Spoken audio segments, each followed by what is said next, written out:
નમસ્કાર મિત્રો, વિડીયોમાં તમારું સ્વાગત છે। જી હા મિત્રો, અત્યારે હાલ મોટા અને મહત્વના સમાચાર સામે આવી રહ્યા છે। તો મિત્રો, સમાચારમાં વાત કરીએ તો દાહોદમાં સેન્ડ ફ્લાય મક્ખીનો ત્રાસ વધી ગયો છે। ત્યારે સેન્ડ ફ્લાય મક્ખીના કારણે એક બાળકનું મોત થયું છે, તો અન્ય 4 બાળકો સારવાર હેઠળ છે। પંચમહાલ અને દાહોદથી બાળકને દાખલ કરવામાં આવ્યા હતા અને તેના કારણે મોત થયું હોવાની વાત સામે આવી હતી। સેન્ડ ફ્લાય મક્ખીના કરડવાથી બાળકને દાખલ કરવામાં આવ્યા હતા। જી હા મિત્રો, અત્યારે હાલ મોટા અને મહત્વના સમાચાર સામે આવી રહ્યા છે।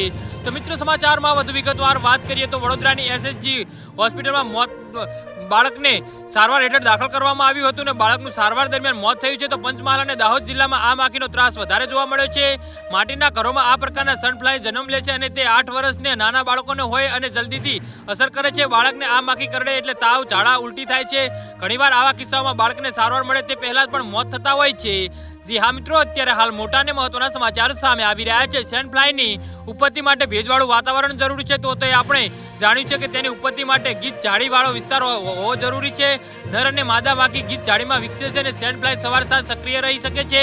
દરેક માદા સરેરાશ 30 થી 70 અંડા મૂકે છે, જોકે તેની અવારદાનો ઘાટો અસ્પષ્ટ છે। જી હા મિત્રો, તો આના વિશે તમારું શું કહેવું છે તો નીચે મારી કોમેન્ટ બોક્સમાં જરૂરથી જણાવજો અને અમારી યુટ્યુબ ચેનલને સબસ્ક્રાઇબ કરવાની ભૂલતા નહીં। ધન્યવાદ।